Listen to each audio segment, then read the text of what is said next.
Dizendo-lhe sobre o essencial de seu reino divino e adoradores, Leilin deixou a responsabilidade de alocar deveres para Tif. O Papa fez preparativos para levar algumas pessoas de volta ao plano material principal. Leilin prestou pouca atenção a tudo isso, em vez disso, voltou sua atenção para os despojos da guerra. Ele pegou 3 dos 9 infernos em um movimento, ao lado de um pedaço do plano material principal.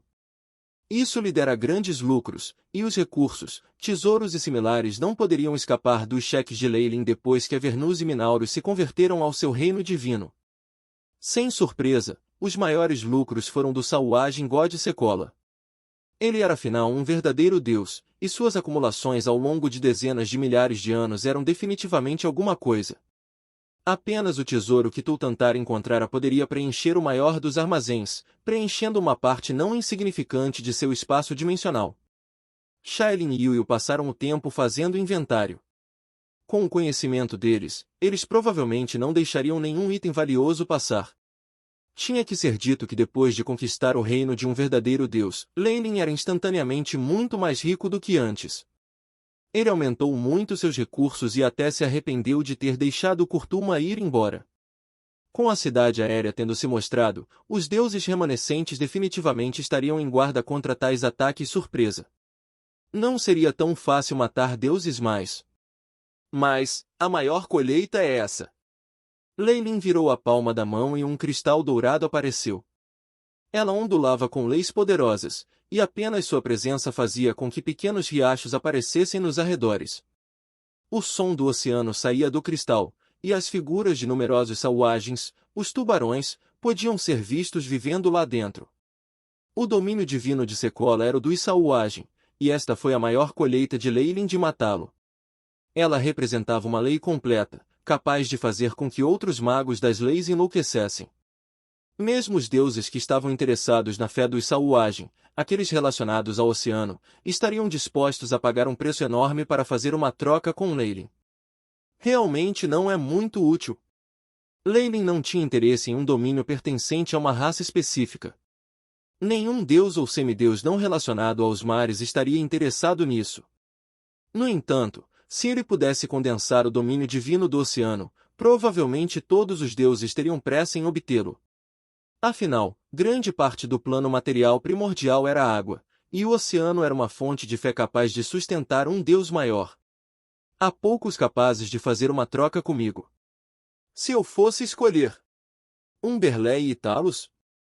Havia muitas divindades do domínio do oceano, mas mesmo como um deus menor, Leilin não consideraria a maioria delas. Aqueles deuses não eram comparáveis a ele, e não havia muita utilidade em colocá-los a seu lado. As únicas duas escolhas eram Umberlei, a deusa intermediária do oceano, e o deus maior dos Talos das tempestades. Talos é obviamente a melhor opção quando se trata de poder, mas nem sempre é sobre poder com aliados. Além disso, ele é do domínio da tempestade e sua fé está concentrada em torno dos nativos de numerosas ilhas. Ele não estaria tão interessado em seres do oceano. Os olhos de Leilin brilharam com o pensamento. Naquele momento, ele sentiu a força divina aproximando-se dele, e ele revelou involuntariamente um sorriso. Asterisco Voxos. Asteriscos mares surgiram do lado de fora do reino divino de Leilin, e o avatar de um deus apareceu no oceano.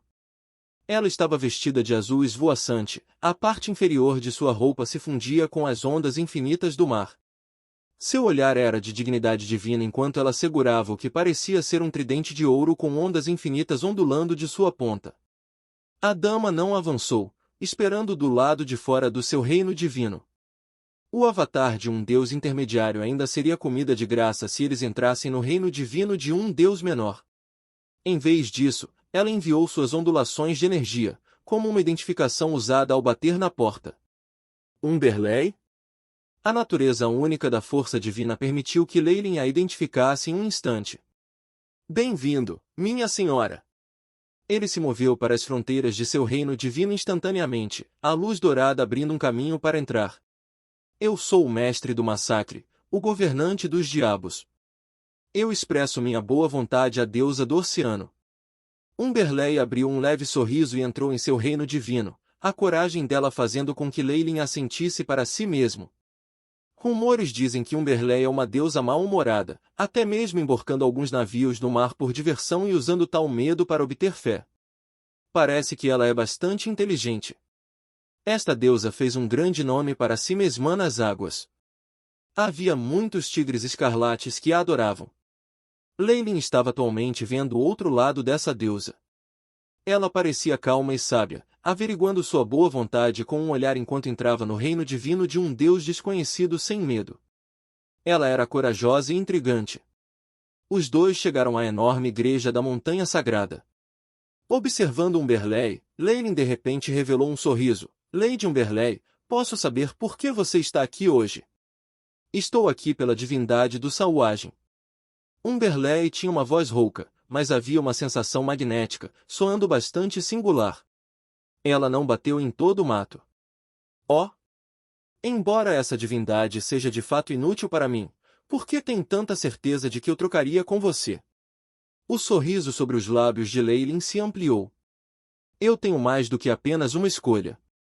A Talos também, o deus das tempestades provavelmente iria querer a fé de uma corrida oceânica. Afinal, os tubarões são bastante numerosos. Talos simplesmente mataria você e tiraria todas as suas divindades, disse Umberleia brincando com o tridente de ouro em suas mãos, mas eu sou diferente. Estamos próximos uns dos outros no poder e sem nenhum conflito de interesses que faremos para os fortes aliados. Haha, bendito, aplaudiu Leilin, jogando o cristal dourado. Umberleia parecia um pouco confuso, evidentemente não esperando que Leilin fosse tão generoso. O cristal zumbiu de excitação no momento em que alcançou sua mão, a água brilhante ondulando em torno dele como prova da compatibilidade. Fusão com isso não exigiria muito esforço. Você não está com medo de que eu vá embora? Umberleia olhou para Leilin, como se tentasse ver através dele. Eu acredito na sua reputação, minha senhora, você trataria outro deus com respeito. Leilin estava muito confiante, nem um pouco preocupada que ela não o pagaria de volta. Tal autoconfiança obviamente vinha de sua própria força, o que causou uma miríade de emoções a piscar em seus olhos. Eu vim aqui para um comércio. No entanto, parece que não consigo satisfazê-lo. Audrey riu ironicamente, com um cristal dourado semelhante aparecendo nas mãos dela. Os sons fracos de lâminas se chocando soaram do cristal, cheios do gosto de sangue e assassinato. Divindade em armamento. Embora seja incompleta, é mais compatível com o seu domínio de massacre. Não é preciso muita força divina para consertá-lo, este é um dos meus bens mais valiosos. Umberleia apresentou. Não é ruim, esses deuses da batalha deveriam gostar disso. Infelizmente. Leilin balançou a cabeça. Tendo escolhido seu caminho, ele não tinha planos de cobiçar outras leis. Tudo bem, do que você precisa? Era óbvio que Umberleia valorizava muito essa divindade. Afinal de contas, os Sauagens eram uma enorme raça no oceano, e obter isso permitiria que ela consolidasse seu poder em seu próprio domínio. Não houve substituto.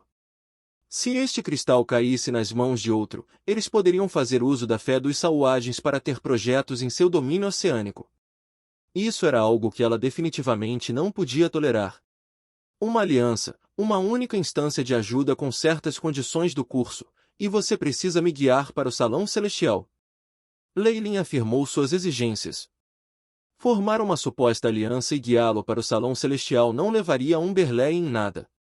No entanto, essa instância de assistência foi um pouco útil. Umberleia ficou bastante surpreso com a indulgência de Leilin. Levou um longo período de silêncio antes de concordar. Em meu nome como Umberleia, eu juro manter um único pedido do deus do massacre Kukulkan, contanto que esteja dentro de minhas capacidades. O STYX se materializou. Um juramento feito ao rio abissal sob o verdadeiro nome de um deus era bastante restritivo, e deuses ainda maiores não seriam capazes de se esquivar da situação. Leilin naturalmente se aliviou. A primeira vez que um novo deus entra no Salão Celestial, o palácio de 10.000 deuses, eles precisam de alguém que já seja um deus para liderar seu caminho. Como seu aliado, estou disposto a ser seu guia. O rosto sombrio de Umberleia pareceu se soltar, revelando um sorriso florido. No ponto mais alto do mundo dos deuses, seu núcleo, era um mar sem limites de força de origem. Um santuário de ouro flutuava dentro deste mar. As portas continham o poder do espaço-tempo, e a história do mundo inteiro estava gravada nas paredes, detalhando a ascensão dos muitos deuses. Foi preenchido com um senso de sabedoria arcaica. Com apenas um olhar, Leyline sentiu sua mente explodir pela vastidão e magnificência do palácio. Força do espaço-tempo. Um domínio só rank 9 que os magos podem tocar. Leyline suspirou com admiração em sua mente. Umberleigh continuou falando com ele. O Salão Celestial foi criado pelo Overgod e só os deuses verdadeiros se qualificam para entrar nele. Ele se lembrará da sua aura na primeira vez que você entrar, e um pedestal que é exclusivamente seu será erguido. Milímetro. Somente testamentos mundiais lendários como os do mundo dos deuses e do mundo dos magos podem imbuir um lugar com poderes de espaço-tempo. Leyline naturalmente sabia que a vontade mundial do mundo dos deuses era mencionada pelos deuses como seu Overgod. Tinha força incomparável e até estabeleceu todas as leis dos deuses. Sua influência se espalhou pelos vários mundos que formaram o cluster. No entanto, as vontades mundiais do mundo dos deuses e do mundo dos magos foram grandemente feridas na guerra final, empurrando-as para um sono profundo enquanto se recuperavam do dano. O Overgod selou o mundo dos deuses dentro da esfera de cristal, resultando na situação atual.